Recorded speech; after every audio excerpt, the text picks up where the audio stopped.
Bonjour à toutes et à tous, bienvenue dans votre journal de l'économie sur Pi Business Info, votre rendez-vous quotidien pour tout comprendre de l'actualité économique du Sénégal, de l'Afrique et du monde. Au sommaire, aujourd'hui, Ousmane Sonko mobilise le secteur privé autour du plan Djoubanti-Com. Le président Bassirou Diomaye Faye rencontre la diaspora sénégalaise au Japon et appelle à un financement durable de la paix en Afrique à la TICAD 9. Le Sénégal trace la voie vers une discipline budgétaire renforcée et partage les orientations du budget 2026. Dans l'actualité internationale, Kenya, Mali, Guinée équatoriale et Burkina Faso font parler d'eux sur les fronts économiques et diplomatiques. Le développement de tous ces titres dans une poignée de secondes.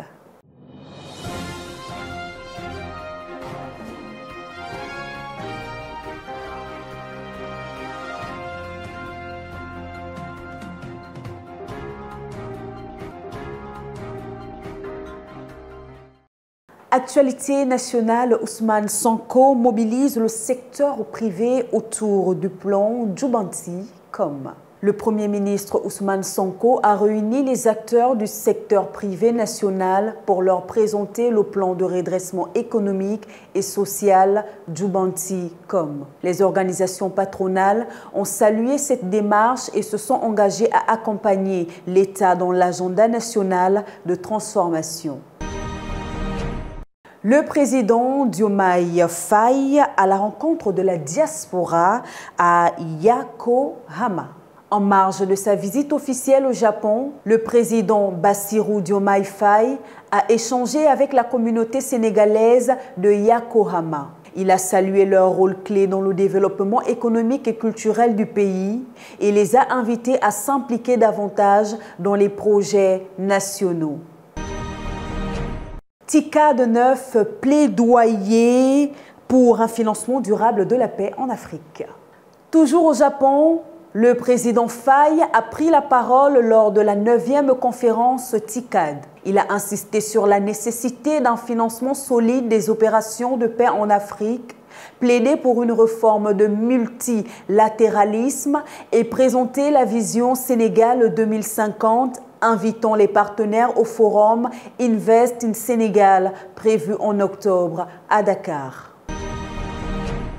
Discipline budgétaire, objectif 3% de déficit en 2027. Le ministre des Finances, Cheikh Diba, a annoncé une trajectoire de rigueur budgétaire afin de ramener le déficit à 3% du PIB d'ici 2027, conformément aux normes de l'UEMOA.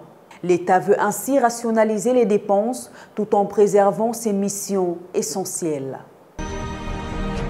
Budget 2026, les grandes orientations dévoilées. Le ministère des Finances a également partagé les grandes lignes du budget 2026. Au menu, fiscalité innovante, assainissement des finances publiques, gestion rigoureuse de la dette et soutien accru au secteur privé. Un accent sera mis sur les investissements structurants et l'inclusion économique. Coopération renforcée avec le Japon et la Tunisie. Le président Faye a reçu le patron de JETRO, l'agence japonaise de promotion du commerce, qui a confirmé la participation de Tokyo au forum Invest in Sénégal. Par ailleurs, en marge de la TICAD, une rencontre avec la première ministre tunisienne a permis d'acter une coopération bilatérale plus diversifiée, notamment dans la santé, le numérique et l'investissement. Chute de 31% des créations d'entreprises. Selon l'ANSD, les immatriculations d'entreprises ont chuté de 30,7% au deuxième trimestre 2025, avec 19 686 nouvelles inscriptions contre plus de 28 000 le trimestre précédent. Dakar reste la région la plus dynamique, concentrant plus de la moitié des enregistrements. Agriculture, plus de 3200 hectares emblavés à Bakel. La SAED annonce que 3260 hectares ont été emblavés pour la culture de décrue dans le département de Bakel. Cette initiative constitue une avancée majeure vers la sécurité alimentaire avec le maïs, le niébé et la patate douce en tête des cultures dominantes. À l'international, Kenya, création d'une task force anti-corruption. Le président William Ruto a lancé une équipe interministérielle pour renforcer la lutte contre la corruption. Cette structure coordonnera les institutions nationales et internationales pour réduire les pertes économiques estimées à 1,5 milliard de dollars par an.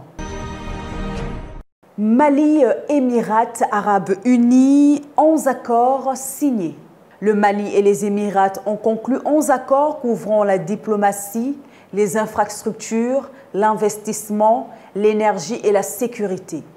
Un pas décisif vers une coopération économique et sécuritaire renforcée. Guinée équatoriale, 12,4 millions de dollars pour un nouvel hôtel à Malabo.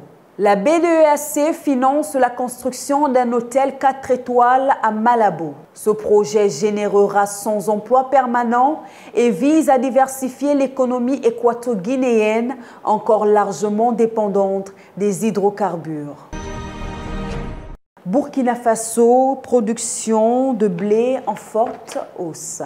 Le Burkina Faso vise une récolte de 6 000 tonnes de blé en 2025-2026, plus du double de l'année précédente. L'objectif est de réduire la dépendance du pays aux importations évaluées à 193 000 tonnes par an. C'est ainsi que s'achève ce numéro du journal de l'économie sur P-Business Info. Merci de nous avoir suivis. On se retrouve demain pour un nouveau tour d'horizon de l'actualité économique du Sénégal, de l'Afrique et du monde. En attendant, restez en forme et connectés. Excellente journée à tous.